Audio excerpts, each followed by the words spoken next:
नमस्कार दोस्तों। आज हम जिस टॉपिक पर चर्चा करेंगे उस टॉपिक का नाम है फसल संयोजन और कृषि दक्षता प्रदेश, crop combination and agricultural efficiency region. ये बेसिकली यहाँ पे देख पा रहे होंगे कि दो टॉपिक को यहाँ कंसिडर किया गया है। पहला टॉपिक जो है वो क्रॉप कॉम्बिनेशन है और दूसरा कृषि दक्षता या कृषि एफिशिएंसी है। कई लोग इसको कृषि उत्पादकता या एग्रीकल्चरल प्रोडक्टिविटी भी कहते हैं। जहाँ तक दोनों के डेफिनेशन का प्रश्न है तो आप समझ सकते हैं कि crop combination is a process of cultivating multiple crops in the same field. मतलब कि फसल संयोजन का तात्पर्य यह होता है कि एक कृषि क्षेत्र में विविध फसलों का उत्पादन। फसलें बहुत कम देखने को मिलती है कि पूर्णतया एकाकी रूप से पैदा की जाती है। किसी भी प्रदेश में या इकाई में जो पैदा होने वाली फसलें हैं न केवल उस प्रदेश के भौगोलिक कारकों को दिखाती है बल्कि कृषि भूमि उपयोग की दिशा को भी स्पष्ट करती है, जिसके सहायता से एक कृषि प्रदेश का निर्धारण किया जा सकता है। दूसरी तरफ अगर हम बात करें कृषि दक्षता की तो बहुत सारे विद्वानों ने इसको परिभाषित किया है। भाटिया ने और सिंह ने भी परिभाषित किया है, जिसको कहा जाता है कि the aggregate performance of various crops in regards to their output per एकड़। एंड अदर डेफिनेशन है तो quantity of returns from arable land. मतलब कहने का मतलब यही है कि सामान्य प्रति एकड़ क्षेत्र में फसलों की उत्पादकता जो है वो कृषि दक्षता कहलाती है। यानी कि कितना आपने इनपुट दिया उस लैंड पे और उससे आपको एग्रीकल्चरल आउटपुट कितना मिला। तो आप इसको एक तरह से समझ सकते हैं। तो अगर हम सबसे पहले बात करते हैं क्रॉप कॉम्बिनेशन रीजन की, तो जैसा कि मैंने पहले भी स्पष्ट किया कि बहुत कम ही वैसा क्षेत्र है जहां फसल एकाकी रूप से, ऐसा तो है नहीं कि कोई वैसा रीजन है जहां पे गेहूं उगाया जा रहा है तो सालों भर गेहूं ही उगाया जा रहा है, धान उगाया जा रहा है तो सालों भर धान ही उगाया जा रहा है। मतलब पूर्णतः एकाकी रूप से पैदा की जाने वाली फसलें आपको ना के बराबर मिलती है। दूसरी तरफ जो क्रॉप कॉम्बिनेशन है वो कृषि के टाइपोलॉजी के को समझने के लिए बहुत ही इम्पॉर्टेंट होता है। एक विद्वान थे जेम्स एंड जोन्स, उन्होंने कहा कि शस्य संयोजन या क्रॉप कॉम्बिनेशन या फसल संयोजन संबंधी अध्ययन के अभाव में कृषि की क्षेत्रीय विशेषताओं को ठीक से समझा नहीं जा सकता है। इसके लिए कई सारे अध्ययन किए गए हैं। सबसे महत्वपूर्ण कार्य जो है इसमें, जैसा कि मैंने बताया भी है कि जेसी वीवर का माना जाता है। वीवर के अध्ययन से प्रभावित होकर विश्व के अनेक भागों में शस्य संयोजन प्रदेशों का अध्ययन डिफरेंट विद्वानों के द्वारा किया गया। अधिकतर अध्ययनों में या तो वीवर द्वारा प्रतिपादित सूत्र का प्रयोग किया गया है या उसमें कुछ संशोधन कर, क्योंकि हर एरिया की अपनी विशेषता होती है और उसी विशेषता के आधार पे कुछ संशोधन कर जो है नए सूत्र प्रयोग में लाए गए हैं। चाहे हम जॉनसन की बात करें 1958 में, चाहे हम थॉमस की बात करें 1968 में, चाहे हम भारत के संदर्भ में जो है रफ़ीकुल्ला सर की बात करें 1965 में, हरपाल सिंह सर की बात करें 1965 में, माजिद हुसैन की बात करें 1972 में। तो जितने विद्वानों ने जो है शस्य संयोजन का अध्ययन किया है उन्होंने जो है इनके सूत्रों का प्रयोग किया है। हालांकि इसके बाद एक और फेमस सूत्र है डोई का, जिन्होंने 1959 में जो है अपना कार्य किया था, तो उन्होंने भी इन्हीं के सूत्र में संशोधन किया। वीवर का जो सिद्धांत है वो न्यूनतम विचलन सिद्धांत माना जाता है। शस्य संयोजन के अध्ययन में जो जेसी वीवर ने यूएस के मध्य पूर्व क्षेत्र का अध्ययन किया और डिफरेंट वेरिएबल्स के आधार पे एक वेरिएंस बनाया और उस एक सूत्र प्रतिपादित किया और उस सूत्र में कहा गया कि D बराबर sigma D square by N.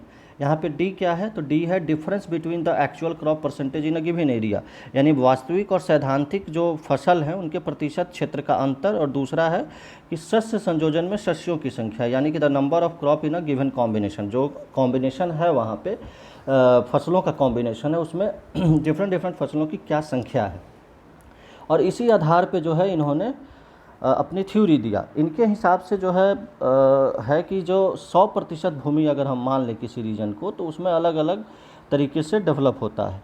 अब जैसे नीचे जो फिगर आप देख पा रहे होंगे उसमें स्पष्ट लिखा है कि यदि किसी क्षेत्र में हम मान लें कि देख पा रहे हैं कि गेहूं 35% हो रहा है, धान 24% हो रहा है, अगर किसी एरिया की हम बात करें, चना 15% हो रहा है, मक्का 10% हो रहा है, जौ 8%, अरहर 4% और तिलहन 4% क्षेत्र पर बोया जाता है। तो बीवर विधि को अगर हम निकालेंगे तो ये पाया जाएगा कि एक क्रॉप कॉम्बिनेशन वाला रीजन जो है, जो कि आ रहा है 4225.00, जो वेरिएंस इनका था, दो फसलों का संयोजन, 3 फसलों का, 4 फसलों का, 5 फसलों का, इसी प्रकार 6 और 7 फसलों का गणना से प्राप्त होता है। मतलब कि ये गणना जब हम समझेंगे तो ये कहेंगे कि न्यूनतम मान जो है, मतलब न्यूनतम जो वैल्यू है वो 99.0 में मिलता है। क्योंकि आप देख पा रहे होंगे कि जितने वैल्यू हैं, सबसे मैक्सिमम वैल्यू है आपका 1 वाले में और मिनिमम वैल्यू है आपका 5 वाले में। यानी कि उस क्षेत्र को अगर हम कंसीडर करें तो 5 का मतलब क्या होगा कि गेहूं होगा क्योंकि सबसे ज़्यादा है, फिर धान होगा, उसके बाद है, फिर चना होगा, फिर मक्का होगा और फिर जौ होगा। यानी कि जो परसेंटेज मैक्सिमम है उतना जो है उस क्षेत्र का शस्य संयोजन वो माना जाएगा।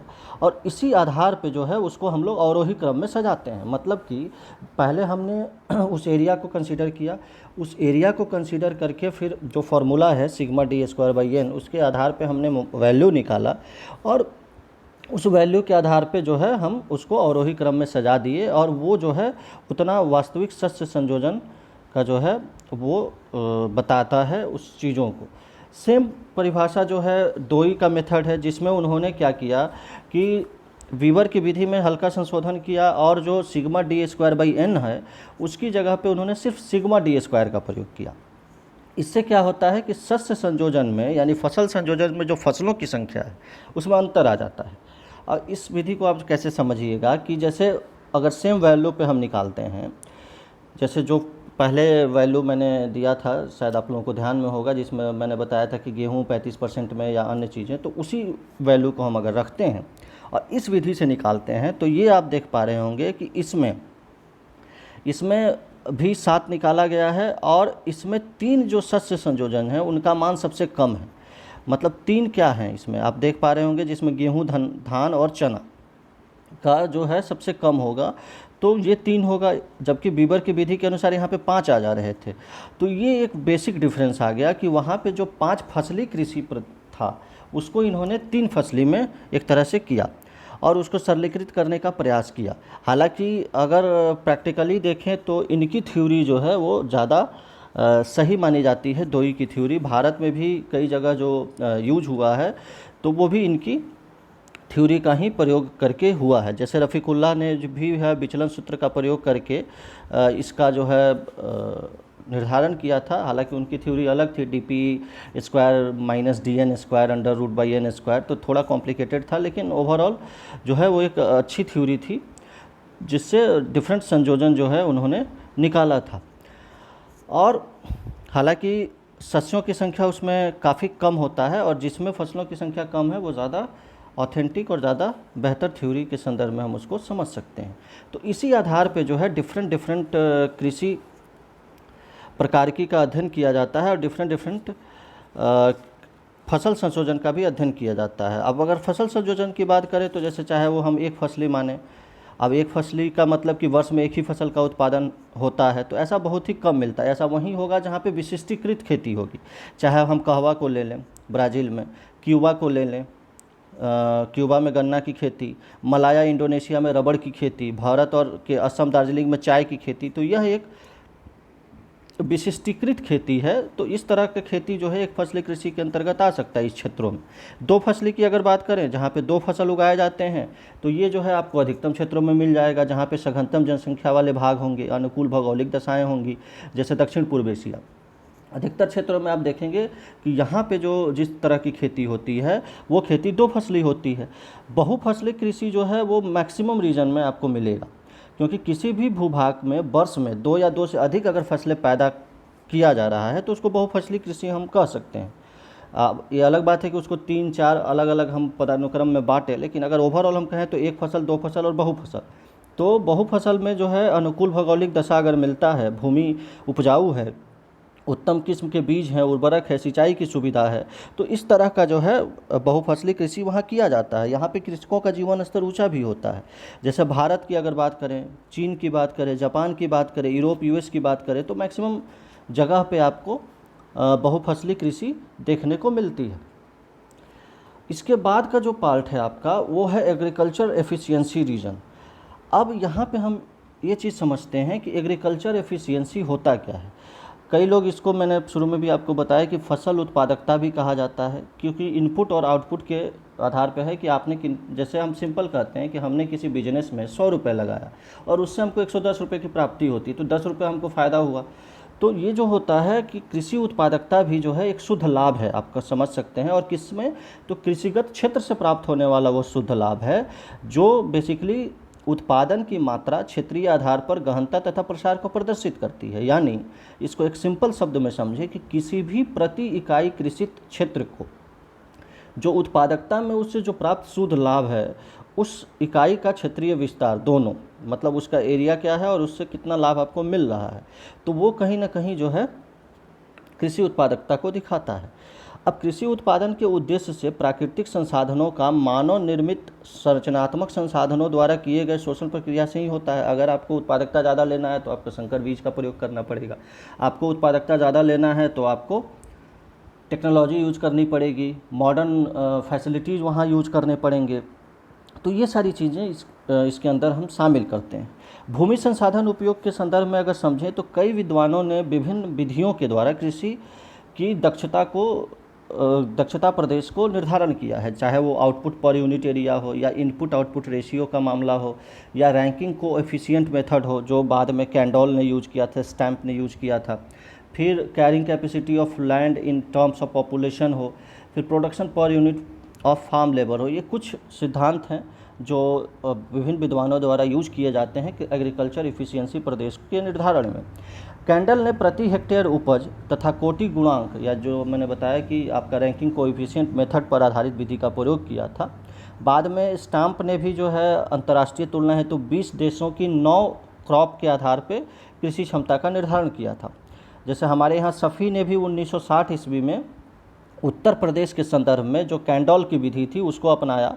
गांगुली ने भी जो है उनको उसका अपनाया और अध्ययन इकाई में 9 शस्यों को चुना, मतलब 9 फसलों को चुना, और उसके आधार पे उन्होंने एक सिंपल बनाया कि जैसे उपज सूची उन्होंने निकालने के लिए क्या किया कि जो उनका जो सिलेक्टेड अध्ययन इकाई था उसमें प्रति हेक्टेयर उपज को टोटल औसत उपज से गुणा करके 100 से डिवाइड करके और उसका प्रतिशत निकाला। तो इस तरह से प्रयोग करके जो है कृषि उत्पादकता या कृषि क्षमता को निकाला जाता है। अब इसके आधार पे कृषि का वर्गीकरण कैसे किया जाता है, तो अगर हम मान लें कि प्रति हेक्टेयर उपज प्राकृतिक तथा मानवीय पर्यावरण का प्रतिफल है, यानी कि बारिश अच्छी हो रही है, प्रकृति हो गया, वहाँ पे आप मानव टेक्नोलॉजी यूज कर रहे हैं तो मानवीय हो गया, तो इन दोनों का जो प्रतिफल है उससे कृषि उत्पादकता या कृषि दक्षता निर्धारित की जाती है। अब कृषि क्षमता प्रति हेक्टेयर उत्पादन और फसल क्षेत्र दोनों के तथ्यों की देन है। यानी कि क्योंकि कृषि उत्पादकता को देखने के लिए आपको फसलों को तो रखना ही पड़ेगा उसमें, तो ये जो कृषि क्षमता है इस आधार पे सामान्य तौर पे हम ये कह सकते हैं कि इस रीजन की उच्च कृषि क्षमता है या इस रीजन की मध्यम है, निम्न है, अति निम्न है, और इस आधार पे हम लोग इसका निर्धारण करते हैं। जैसे अगर हम एरिया वाइज भी देखें तो वैसी एरिया जहाँ पे भूमि, जैसे बहुत सारा मैंने बताया, जैसे कैरिंग कैपेसिटी ऑफ लैंड जो चौथा आपका क्राइटेरिया है, तो अगर भूमि जो है उपजाऊ ही न है, जैसे रेगिस्तान इलाका हो गया, सेमी एरिड इलाका हो गया, तो अगर वहाँ पे हमेशा जो है आप कितना भी इन्वेस्टमेंट कर दें, कितना भी इनपुट कर दें, वो जो है बहुत हाई नहीं कृषि दक्षता होगी वहाँ की, ऑलमोस्ट या तो मीडियम होगी या तो लो होगी। उसी तरह से अगर भूमि अच्छा है लेकिन आप उसमें जो है प्रोडक्शन पर यूनिट बढ़ाने के लिए ना लेबर बढ़ा रहे हैं ना टेक्नोलॉजी बढ़ा रहे हैं, तो वहाँ भी बहुत हाई कृषि दक्षता नहीं होगा। तो इस तरह से ज़रूरी है कि जितना उत्पादन होगा उसके लिए भूमि की पोषक क्षमता भी होनी चाहिए। दूसरी जगह कि आपका जो मानव द्वारा विभिन्न उपकरणों का उपयोग होता है तो उस आधार पे भी उसको कंसीडर किया जाता है। तो ये सारे जो रीजन है, जैसे अगर हम भारत के संदर्भ में देख लें तो अति निम्न उत्पादकता को अगर हम कंसीडर करेंगे तो जो राजस्थान को कंसीडर कर लें, मरुभूमि को, तेलंगाना वाला जो सेमी एरिड इलाका, वृष्टि छाया प्रदेश जिसको कहते हैं, जम्मू कश्मीर वाला इलाका है, कर्नाटक का पठारी भाग है, तो ये क्या है, ये सब रीजन जो है निम्न उत्पादकता वाला रीजन हो जाएगा, सॉरी अति निम्न उत्पादकता वाला रीजन हो जाएगा। निम्न उत्पादकता की बात करेंगे तो हिमाचल प्रदेश हो गया, अर्ध मरुस्थलीय भाग हो गया, उड़ीसा आंध्र के कुछ रीजन हो गए, मध्यम में शिवालिक का भाबर तराई क्षेत्र हो गया। उसी तरह से उच्च उत्पादकता की बात करें तो जो पूरा नॉर्दर्न प्लेन है, तमिलनाडु का तटवर्ती भाग है, गुजरात का कुछ क्षेत्र है, और ज़्यादा अति उच्च की बात करें तो सिंधु का मैदान आप समझ, इसमें पंजाब, हरियाणा, उधर आपका ब्रह्मपुत्र घाटी में आसाम, पश्चिम बंगाल वाला रीजन आ जाएगा। यहाँ पे क्या है कि यहाँ पे कैरिंग कैपेसिटी ऑफ लैंड भी काफ़ी हाई है और टेक्नोलॉजी भी यूज हो रहा है। तो ये दोनों का जो कॉम्बिनेशन है उससे आप निर्धारण कर सकते हैं प्रदेशों का कि कहाँ पे दक्षता जो है ज़्यादा है और कहाँ पे दक्षता कम है। तो ये ओवरऑल जो है आपका कृषि दक्षता और फसल संयोजन प्रदेश की चर्चा की गई। आप ये पर देख दोनों एक दूसरे से जुड़ा हुआ है।